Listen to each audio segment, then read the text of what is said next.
So in conciliating the split, when we're putting it together, one of the things that we need to look at is a tendency to blame. Now, I'm going to have to back up for a second because I leapt onto blame without picking up responsibility. One of the pleasures that I had in studying pathwork was, and this happens, I think, sometimes when you come into a certain kind of work after crisis. Before crisis, you think your life works and why should I change it? But in crisis, change is good. I need something new. And you're more willing to take a different perspective. So coming into pathwork after crisis, pathwork basically told me that my life was my responsibility. Well, my life was not in good shape. But what I was able to absorb that gave me enthusiasm and a desire to continue in the work was if my life was not my responsibility, then what could I do about it? Let me give you that again.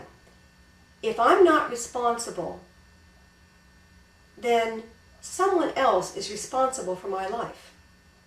And if I don't like it, I have to get the other person to do something about it. That's a lot of work. And it's not normally too successful. But the hook they set in me, that went in quite easily at that time, was that if I am responsible,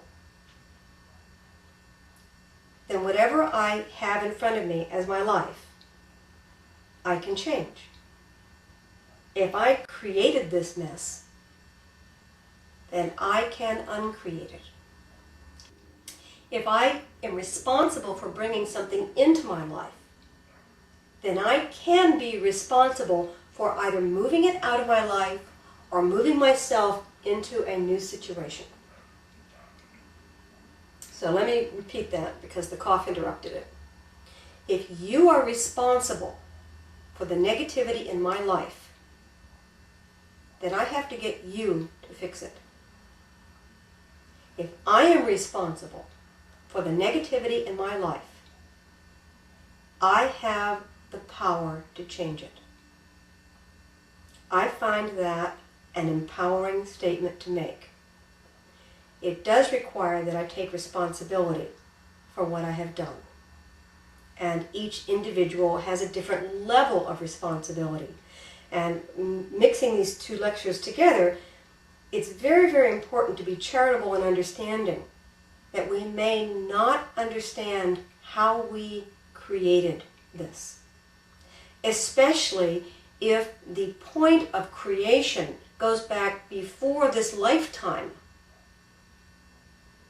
And we created circumstances because it was best for our spirit.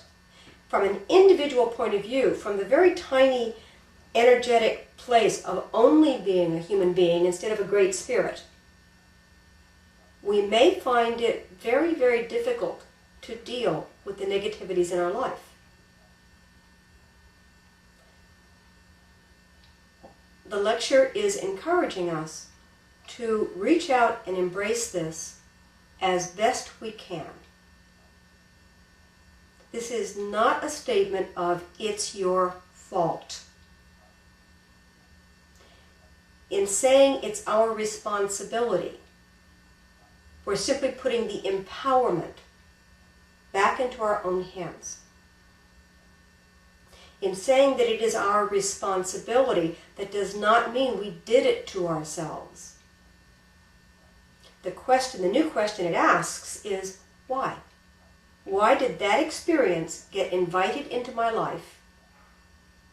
And what can come from it? So it's just a different perspective and an encouragement of a different attitude towards unconscious behavior, negative aspects in your life, a change of attitude